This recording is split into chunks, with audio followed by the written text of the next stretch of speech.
It is time once again for the Rural Intelligence Report here on Robin Hood Radio with Mark Williams, ruralintelligence.com. One place to go to find out what's going on, what's been going on, what's coming up in our region.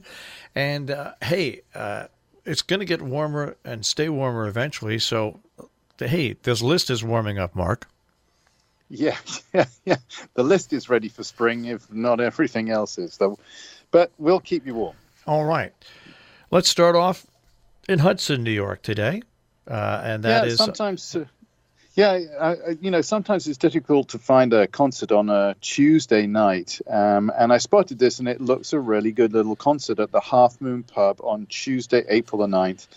It's Hand Habits and Eleanor Friedberg at the Half Moon.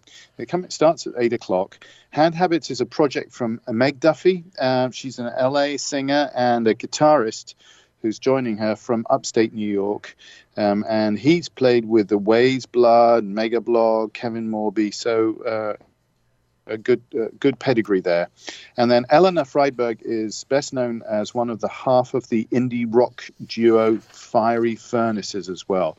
So it should be a good concert at the Half Moon in Hudson on Tuesday evening, April the 9th. And as I said, it starts at 8 o'clock in the evening. On April the 10th, in Rhinebeck, New York.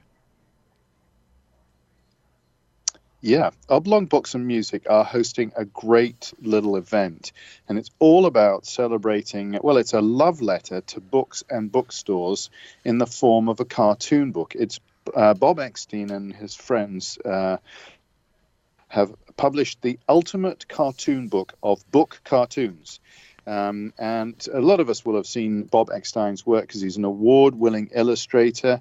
He's going to be at Oblong Books and Music on the 10th at 6 o'clock in the evening to talk about his new collection of cartoons, which all about, they're a love letter to books and bookstores. And there are a whole series of other cartoonists who got involved in the project. Liza Donnelly, Michael Maslin, and Danny Shanahan as well. And he'll talk about that. And of course, you can get a copy of the book and get him to sign it as well. But I think it's we love bookstores, and this is a lovely way of celebrating them as well. Williamstown, Massachusetts, on Thursday, the 11th at 8 p.m. Yes. This is a really interesting talk. It's part of the Bronfman Weiner lecture series at Williams College. And they are bringing in Jill Soloway to talk to the assistant professor of religion at Williamstown called Jeff Israel. And it is actually fascinating because I've heard Jill Soloway talk before. First of all, the lecture is called Portraying Jews, Gender and Sexuality in American Popular Media. And who should be better qualified to talk about this than Jill Soloway, because she's the artist and the activist who created the TV series Transparent, the one that was on Amazon. And it won an Emmy and it won a Golden Globe. And it really was, groundbreaking in a whole series of different ways, particularly about gender and sexuality and even actually Jewishness as well. And she also co-created and directed the series I Love Dick as well. So she knows of which she speaks. And I think it will be, if you're in the Williamstown area and you can pop into Williams College at 8 o'clock on Thursday, April the 11th, I think you'll find it's a really interesting event to discuss all of these issues. On April the 12th in Salisbury, Connecticut, let's take on a pretty big topic, the Salisbury Forum Solving World Pollution. Yeah, the Salisbury Forum really do ask some fascinating people to come and talk at Salisbury School. And on Friday, there's another very interesting person coming to see. It's Richard Fuller. He's based in the US now. He's an engineer, entrepreneur, and environmentalist. But he was actually born in Australia. But he's best known for his work in global pollution remediation. And in 2000, he's really successful in this. He was actually awarded the Medal of the Order of Australia in recognition of his services to conservation and environment, and is a president. He's the founder and president of the non-profit organization called Pure Earth, which is dedicated to solving pollution problems, particularly in low and middle income countries where human health is one of the big risks there. So he's also one of the founders of the Global Alliance on Health and Pollution. So really interesting, big subjects to talk about. He will be at the Salisbury Forum on Friday evening, April the 12th. It starts at 7:30 in the evening, and it's at the Salisbury School, and you can get all the details on how to get there on ruralintelligence.com. On April the 13th, let's go to Lenox, Massachusetts, Intro to Gardening. Yeah, I spotted this, and this is really interesting. If you're in and around the Lenox area and you're interested in organic gardening, and particularly in becoming a member of a community garden, this is a really great event to possibly think about and attend and get involved in.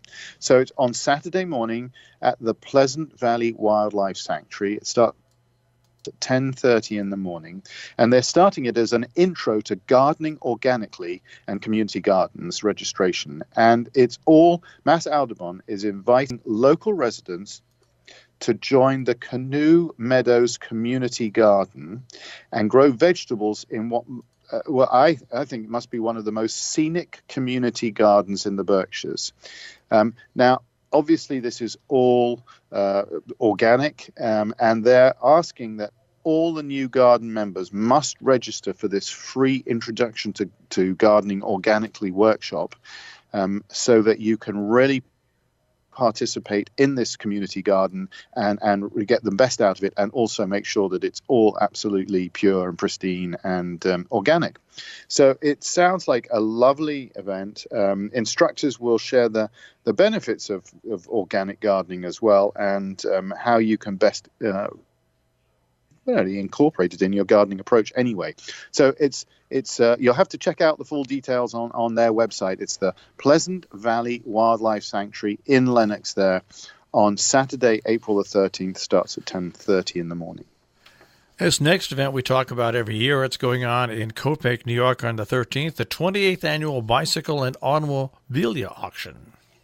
Yes. This is the 28th. So that, as you say, we've talked about it every year. It's absolutely a great, fun event. It starts off on, it was the weekend basically, but on Friday the 12th, they suggest anyone who's interested in cycling in the countryside around sort of Columbia County should come to the car park of the Copake auctions, and they set out on this 10-mile bicycle around, and obviously you can go with your modern bike, but they have people on penny farthings and the really old bikes of one sort or another, and so it's a great fun event on the Friday, April the 12th. But then on Saturday they get down to really business one way and another, because they have this bicycle and automobilia auction and swap meet.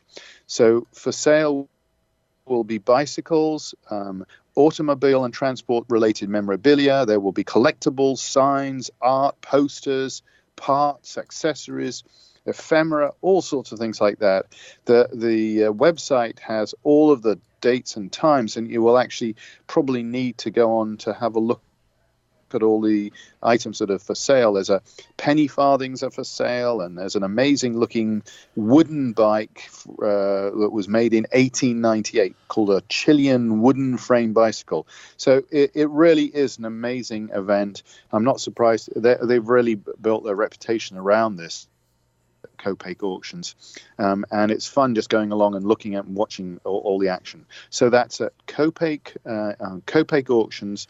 Starts at 9 o'clock on Saturday, April the 13th, and of course if you want to take part in the bicycle ride, that's on Friday afternoon, but do sign up for that on their website. On the 13th as well at 12 noon, the Susan B. Anthony Project Authors Luncheon.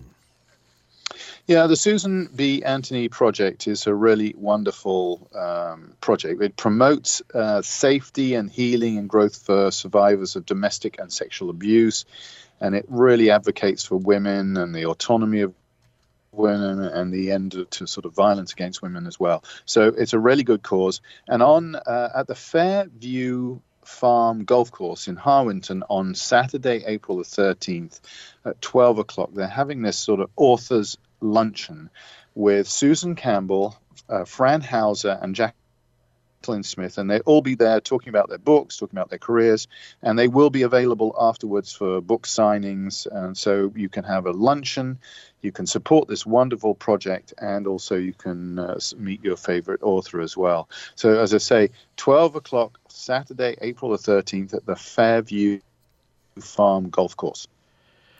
Also on the 13th, from 10 till 3 in Hyde Park, New York, the Hudson Valley History Reading Festival. Yeah, there's a lot of reading going on this Saturday, the 13th. And Hudson Valley have been having these history reading festivals now. This will be the 7th in a row. They bring together authors who talk about and sign books about their recently published books on the Hudson Valley and its history. This year, the events include a book called The Hudson Valley Wine with the author Tessa Eddick. They have got, and then I thought this was quite funny because then they have another author, Eleanor Rubin Charwood, who was the author of Prohibition in the Hudson Valley. I thought it was a bit of a contrast to the Hudson Valley wines.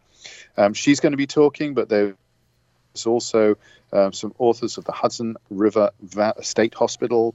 There's Richard Friswell, who we talked about before. He's the author of Hudson River Chronicles.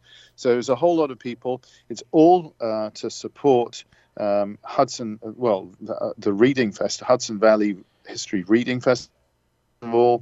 And it starts at 10 o'clock in the morning at Hyde Park at the FDR Presidential Library and Museum, and it runs actually until 3 o'clock in the afternoon, and it all is on Saturday, April the 13th. On Saturday, April the 13th, on to the Hotchkiss Library in Sharon, their spring poetry dinner. Yeah, I didn't realize they had this, but it must have been going on for a few years. So every year they seem to have a spring poetry dinner. This year they'll be honoring Simon Armitage, who is one of the UK's, I guess, most famous contemporary poets. He was appointed a commander of the Order of the British Empire, CBE, in 2010. But the thing that really he's known for is he's had over 15 published collections of his poetry. He also did a translation of Sir Gawain and the Green Knight in 2009, which has been really acclaimed. So it's lovely that they're honoring him. It starts at 5 o'clock on Saturday, April the 13th at the Hotchkiss Library in Sharon. Let's go to Hudson, New York on April the 13th at 5:30. Writers in Hudson. Yeah. As I say, it's a literary Saturday the 13th, because Art Omai always have in the spring a whole series of writers in residence. And they bring them then into town and do readings and ask them to do readings. Some of the work that they've been working on whilst they've been in residence, or some of the work they've done in the past. And on the 13th, they're going to the third floor gallery in Hudson, and they're bringing a whole series of writers. I went online thinking, they'll probably have, over the course of the spring, they'll probably have 2 or 3 writers who come and sit there and write and use the facilities really to concentrate on the writing. And in fact, it turns out that the Art Omai is so well organized. They now bring 25 writers and translators as well to Art Omai in Ghent throughout the spring to really be able to concentrate on their writing and to benefit from it. And that not all 25 will be there on April the 13th to talk, but a good group of them will be. So it's a lovely opportunity to hear some of the work they've been working on and meet some of the writers as well. And they come from all around the world. So it's a really tremendous selection. So that's Saturday evening, starts at 5:30 in the evening in the third floor gallery in Hudson. And so do check it out. The Art Omai website has all of the details if you need them. 6 to 8 p.m. on the 13th, beer tasting benefit in Ghent. Yeah, this organization that is having a beer tasting is a really wonderful organization. It's called the High and Mighty Therapeutic Riding and Driving Center. And they're having this tasting. I'll go into more details in a second. But basically, High and Mighty Therapeutic Riding Center is based on about 50 acres in Columbia County, and they offer riding and driving and other sort of equine assisted events and activities to children, to teens, and adults, but most of them all have special needs. And the opportunity to interact with horses really seems to make a big difference to a lot of people with special needs. It really is absolutely fascinating to see how they work together. They obviously need funding, and they're having their third annual beer tasting on Saturday evening, the April the 13th. It's at the barn at the Liberty Farms. So you do get an opportunity to see a bit about what they do. It starts at 6 o'clock in the evening, and it's not just local craft breweries that are participating, but there's going to be wood-fired pizza from Berkshire Bakes, and Somar Catering are also involved as well. So a lovely event to support a super activity as well. That starts at 6 o'clock on Saturday, April the 13th. And on the 13th in Great Barrington, Massachusetts, the American Brass Quintet. Yeah, Close Encounters with Music has a number of big events every year, and this one is one of their big events, as it were. So they are having a prestige performance with the American Brass Quintet. The evening starts with the Victor Ewald's Brass Quintet number 2, which was from the late 1800s in Russia. But then they have a piece which is absolutely contemporary, Philip Lasser, Common Heroes on Common Land, which is lovely because it's a commission through the Juilliard School with Americana sound, requiring each player to recite poetry at the same time. So really an interesting idea.